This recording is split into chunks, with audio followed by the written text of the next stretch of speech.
Hi everyone, I'm Raven, and in this video we are going to be talking about Clear Quartz.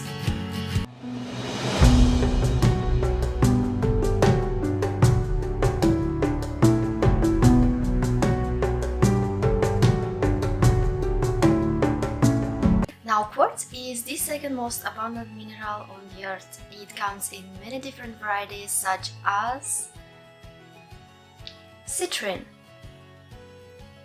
amethyst,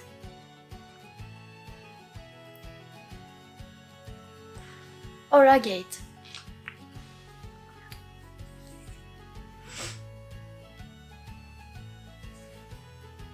In the most basic sense, quartz is the crystalline form of silicon dioxide. When quartz grows into large crystals, laboratories can cut varieties such as rock crystal, amethyst, citrine, or smoky quartz.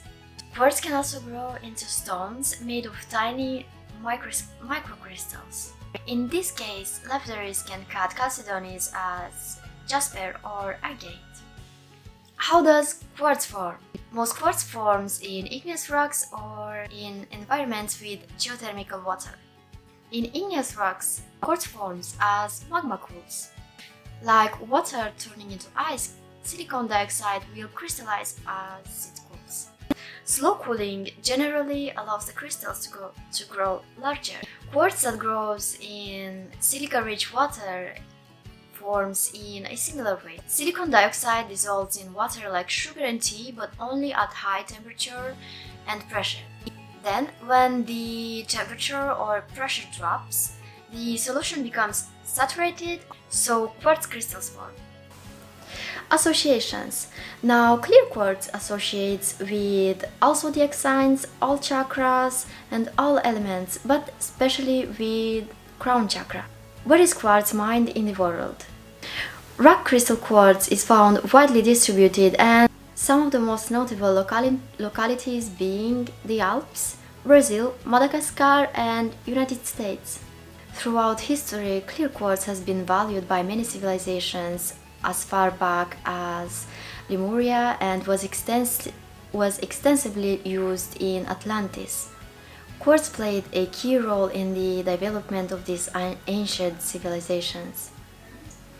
It quickly became a staple in all known spiritual civilizations such as Romans, Egyptians, Celts, Mayans, and Native American Indians. This stone was quickly understood to be a tool of such immense energetic power. In the metaphysical world, clear quartz is believed to be the ultimate master healer, balancing the physical, mental, emotional, and spiritual bodies. Clear quartz amplifies whatever energy or intent is programmed into it. And when placed with other crystals or gemstones, it will also amplify their energy and metaphysical properties. Quartz is also easily programmable. When you set your intention for the stone, it can help to amplify that energy, whether it be for abundance, love, or peace. In ancient times, quartz was thought to be water that was so deeply frozen that it became permanently crystallized. Found worldwide, it absorbs, stores, releases, and regulates energy, and it is also excellent for unblocking it. It acts as a deep soul cleanser, connecting the physical dimension with the mind.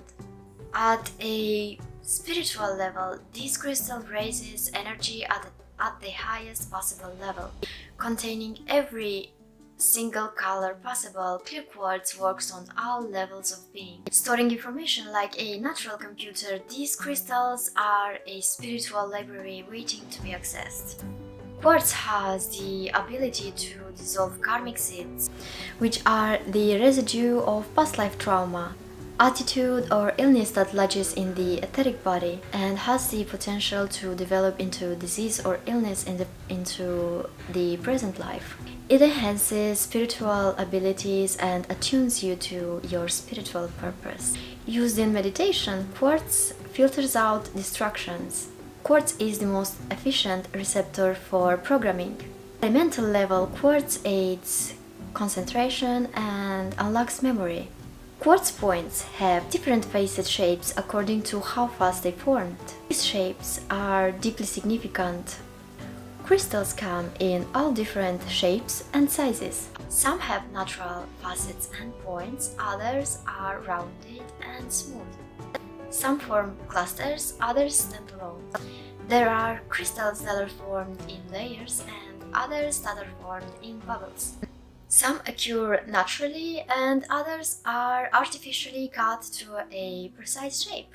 Each shape has its own attributes and applications. Knowing how to use all these different shapes opens the way to magical possibilities. Some shapes open a window to another world, past, present, or future. Others attract a soulmate or bring abundance into your life. A geode with its cave-like center, and I have one right here, gathers and holds energy, releasing it slowly, while a cluster radiates it out rapidly and in all directions. These shape-specific properties are relevant to how you choose and use your crystal. A citron cluster attracts abundance, but it may flow out again. However, the holding properties of a citron geode enable you to keep hold of your money, while a single point directs it in a specific direction. Knowing the properties of different shapes of crystals, such as geodes and points, helps you to harness the unique power of crystals, especially the myriad forms of quartz. Now, certain forms are natural and others have been cut to shape, and I have here an artificial shape cut by man. This one is an egg-shaped crystal, a sphere, amethyst. I have here a palm stone. Some of these artificial shapes mimic those found naturally. Many large clear or smoky quartz crystals are cut into tall pillar crystals used in decorations or healing tools. And special quartz facets that occur very rarely in their natural states can be recreated so they are more widely available. Crystals not often occur as perfect balls, but for centuries quartz, obsidian, and beryl have been carefully shaped by hand and used as drawing tools. But balls have another function. They emit equally energy in all directions into the environment. Each crystal shape has a specific use in healing. For example, here I have a selenite wand. Now, wands sharply focus the energy and may stimulate points on the body or draw off negativity. Crystals with terminations at both ends help to break old patterns and can integrate spirit and matter. A crystal egg, here it is. Now, a crystal egg detects and corrects energy imbalances. A single point focuses energy into a beam. A square consolidates it, and a sphere emits energy in all directions. Pyramids are suitable for holding manifestation programs, as well as to draw off negative energies and blockages from the chakras, replenishing it with vibrant energy. Of course, I mentioned only a few crystal shapes briefly, and as this is a very large topic, but if you would like me to talk more about this, I can make another video about crystal shapes and forms. Now, clear quartz is also a stone of light. I have another piece, bringing heightened spiritual awareness to whoever wears, carries, or meditates with it. Dealing with love, general prosperity, peace, life goals, psychic, emotional and physical healing, protection, wisdom, clarity, memory, communication, cleansing, transformation, positivity, and harmony. Due to its versatility, it can be used as a substitute for any other stone. Why is cleansing important? Crystals often travel long distances from source to seller before a purchase is made. Regularly cleansing and recharging your stones is the only way to restore your crystal to its natural state. Now, water is said to neutralize any negative energies inside the stone and return it back to the earth. Although natural running water like a stream is best, you can also rinse your stone into under a faucet. Whatever your water source, ensure that your crystal is submerged. You can use water as a cleanser for hard stones such as quartz. And the next cleansing method is salt water. Salt has been used throughout history to absorb unwanted energy and banish negativity. So you can add a tablespoon of sea, rock, or even a table salt to a bowl of water. Let your crystal soak in this water for around 1 hour, then rinse and pot dry when complete. The third method is sage. Sage is a sacred plant with multitude of healing properties. Smudging your stones is said to clear harmonious vibrations and restore its natural energy. The fourth cleansing method is cleansing with sound. This can be accomplished using chanting, singing bowls, a tuning fork, or a bell. Next will be cleansing using a larger stone. Large quartz clusters, amethyst geodes, and selenite slabs can be great tools for clearing other smaller stones. Next will be cleansing with visualization. Now, visualization is considered the safest way to clear stones. You can do it by grounding yourself, centering your energy, then pick up your stone and visualize your hands filling with white, radiant light. See this light surrounding your stone and feel it growing brighter in your hands. Then envision the impurities flashing out of the stone, allowing the stone to shine brighter with renewed purpose. Continue this visualization until you feel a shift in the stone's energy. A common question is, how often do I need to cleanse my stones? And the answer is, the more often you use a stone, the more energy it collects. A good rule of thumb is to cleanse all of your stones at least once a month. If an individual stone is feeling heavier than usual, go ahead and cleanse it. You don't have to wait a designated amount of time in between clearings.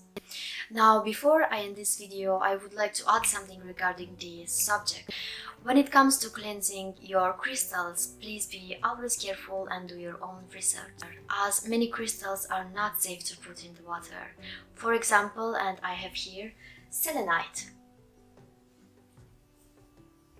Please always double check if it is safe to cleanse a crystal with salt water. And I will be mentioning a few water unsafe crystals, which are fluorite, selenite, lepidolite, opal, malachite, turquoise, labradorite, pyrite, and many other crystals. Many crystals will completely dissolve, such as selenite, or they will lose their shine, but either way, it is best to keep it safe.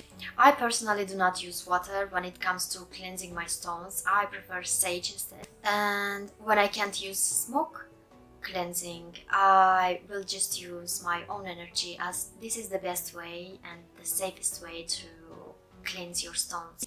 And it is the easiest way for me to cleanse my stones. Now, with that being said, I thank each and every one of you who made it this far. If you heard some background noises, I do apologize. I will try to lower my background noises. If you catched me during my video looking down, it's because I was looking at my notes. It is my first video, and now to me it's a little bit strange to sit and speak in front of a camera. And with that being said, I will see you in my next video. Bye!